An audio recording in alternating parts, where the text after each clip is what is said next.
Mechanical engineering ડિપાર્ટમેન્ટમાં diploma semester 4ના subject total quality મેનેજમેન્ટમાં આજે આપણે એક્સપેરિમેન્ટ નંબર 7 જોઈશું to study about Taguchi method.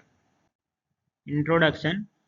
તાગુચી method જે છે એ ડૉક્ટર જેનિચી તાગુચી છે જાપાનીઝ, એમણે ડેવલપ કરી હતી.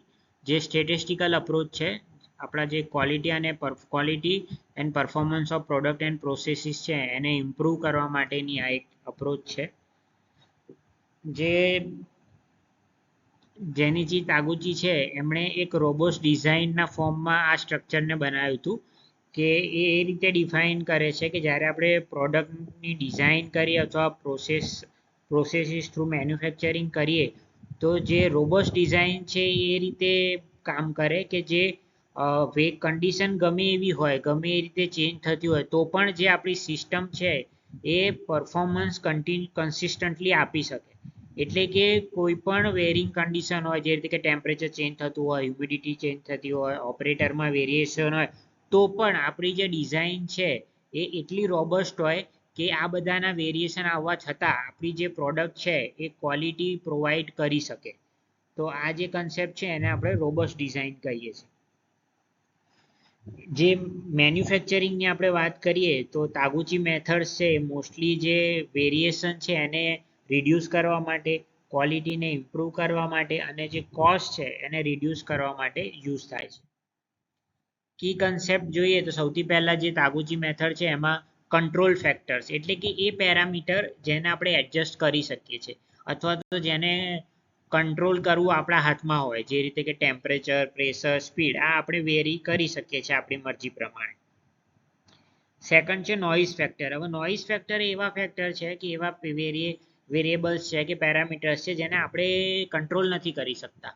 તો એ જે એક્ઝામ્પલ છે કે હ્યુમિડિટી છે, મટીરિયલ છે, એની ઇનકન્સિસ્ટન્સી છે, તો આ નોઇઝ ફેક્ટર છે, એને આપણે કંટ્રોલ નથી કરી શકતા. પછી ઓર્થોગોનલ એરે એટલે કે આ એક મેટ્રિક્સના ફોર્મમાં હોય છે, સિસ્ટેમેટિક ટેસ્ટની કોમ્બિનેશન બતાવે છે. મતલબ કે ફોર એક્ઝામ્પલ આપણી જો 3 પેરામીટર છે, ટેમ્પરેચર, પ્રેશર ને સ્પીડ, અને આપણે દરેકનું લેવલ એડજસ્ટ કરીને આપણે એક્સપેરિમેન્ટ કરવું છે, તો જે ઓર્થોગોનલ એરે છે એ આપણને એક મેટ્રિક્સ પ્રોવાઈડ કરશે કે જેમાં દરેક ટ્રાયલ માટેનું 3 જે પેરામીટર છે એનું કોમ્બિનેશન બતાવશે. પછી છે સિગ્નલ ટુ નોઇઝ રેશિયો. એ સ્ટેટિસ્ટિકલ મેઝર છે કે જે yieldડ છે કન્સિસ્ટન્ટ પરફોર્મન્સ માટેનું, એને આઈડેન્ટિફાઈ કરી શકીએ છીએ. પછી છે લોસ ફંક્શન. તે ક્વોલિટી લોસ કઈ રીતે થાય છે જ્યારે આપણે ટાર્ગેટ વેલ્યુ હોય, ફોર એક્ઝામ્પલ કે આપણે સાફ્ટ બનાવવાનું છે 20 mm ડાયામીટરનું, ફોર એક્ઝામ્પલ સાફ્ટ બનાવવાનું છે અને એ આપણી ટાર્ગેટ વેલ્યુ થઈ 20 mm, બરાબર, કે 20 સેન્ટીમીટર એ આપણી ટાર્ગેટ વેલ્યુ થઈ. હવે એનાથી આગળ, એનાથી ઓછું અથવા એનાથી વધારે એટલે કે 19.5 કે 20.5 એ કંઈ પણ આપણે પ્રોડ્યુસ કરીશું ને, તો જે તાગુચી લોસ ફંક્શન છે એ ઇન્ડિકેટ કરે છે તાગુચી મેથડમાં કે જ્યારે આપણે 20 જે છે એનાથી વેરિએશન કરીએ છીએ એનો મતલબ થાય છે કે આપણું જે ક્વોલિટી છે એનું લોસ થશે. હવે સ્ટેપ્સ છે તાગુચી મેથડમાં. પહેલું છે આઈડેન્ટિફાઈ ધ પ્રોબ્લેમ એટલે કે જે આપણું પ્રોબ્લેમ છે એને આઈડેન્ટિફાઈ કરવાનું અને એના પરફોર્મન્સ કેરેક્ટરિસ્ટિક્સને ડિફાઇન કરવાના.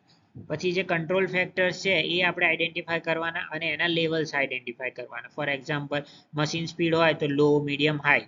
તો જે મશીન સ્પીડ છે એ કંટ્રોલ ફેક્ટર છે અને લો, મીડિયમ, હાઈ છે એનો લેવલ્સ છે. પછી એપ્રોપ્રિએટ ઓર્થોગોનલ એરે જે આપણે ડિસ્કસ કર્યું, L9 એટલે 3x3 નો મેટ્રિક્સ બનશે, L16 એટલે 4x4 નો મેટ્રિક્સ બનશે. એટલે આ જે છે એરે એટલે એક્સપેરિમેન્ટ જે કરવાના છે એનું લિસ્ટ છે.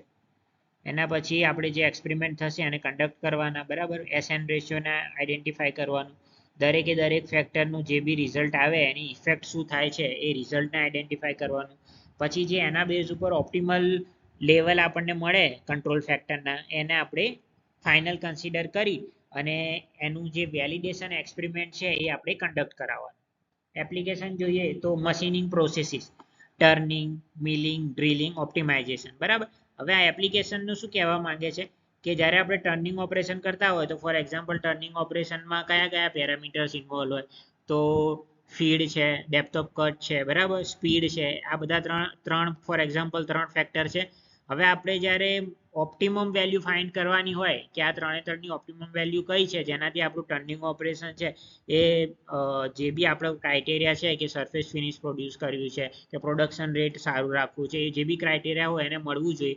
તો આપણે જે લિસ્ટ આખું એક્સપેરિમેન્ટના સ્ટેપ્સ જોયા એ બધા સ્ટેપ્સ આપણે આ ત્રણ જે પેરામીટર્સ છે એના માટે કરી શકીએ છીએ. તો મશીનિંગ પ્રોસેસીસ કરવી હોય તો આ બધા ડિફરન્ટ એક્ઝામ્પલ છે. એ જ રીતે વેલ્ડિંગ પેરામીટરનું આપણે ઓપ્ટિમાઇઝેશન કરી શકીએ છીએ, કાસ્ટિંગ ને મોલ્ડિંગ માટે કરી શકીએ છીએ, હીટ ટ્રીટમેન્ટ પ્રોસેસ માટે એની હાર્ડનેસ કે સ્ટ્રેન્થ વધારવી હોય તો એ પણ કરી શકીએ છીએ.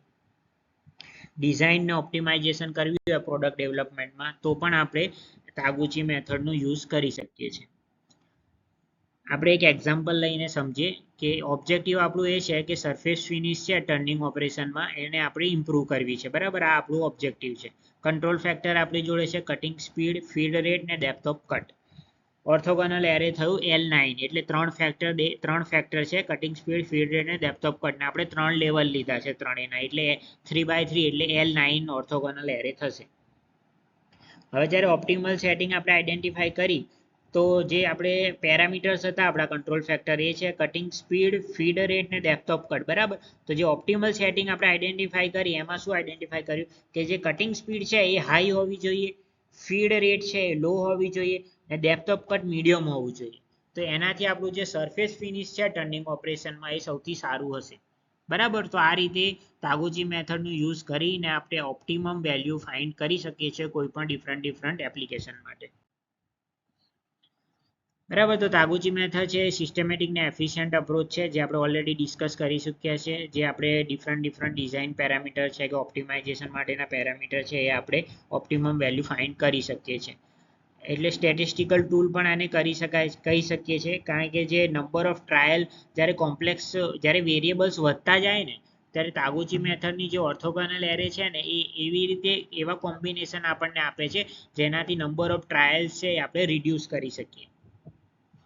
એટલે ડાયરેક્ટલી આપણે વાત કરીએ તો જે તાગુચી મેથડ છે એ ઇન્ડસ્ટ્રીઝને હાઈ ક્વોલિટી, કોસ્ટ ઇફેક્ટિવ ને રિલાયબલ પ્રોડક્ટ પ્રોડ્યુસ કર્યું હોય તો તાગુચી મેથડને આપણે સારી રીતે યુઝ કરી શકીએ છીએ કારણ કે એ આપણને જે એક્સપેરિમેન્ટ છે એની સંખ્યાને રિડ્યુસ કરી આપે છે, ઓપ્ટિમમ વેલ્યુ આઈડેન્ટિફાઈ કરી આપે છે અને જે કોસ્ટ એકચ્યુઅલમાં જ્યારે ટ્રાયલ કરવાનું જે કોસ્ટ છે એને રિડ્યુસ કરી શકે છે અને જે અનકન્ટ્રોલેબલ ફેક્ટર્સ છે જેને આપણે નોઇઝ ફેક્ટર કહીએ છીએ એની હાજરીમાં પણ સારી રીતે ક્વોલિટેટિવ પ્રોડક્ટ બનાવી શકે એ રીતે રોબોટ્સ ડિઝાઇન કરવાની તાગુચી મેથડ આપણને ગાઈડલાઇન્સ આપે છે.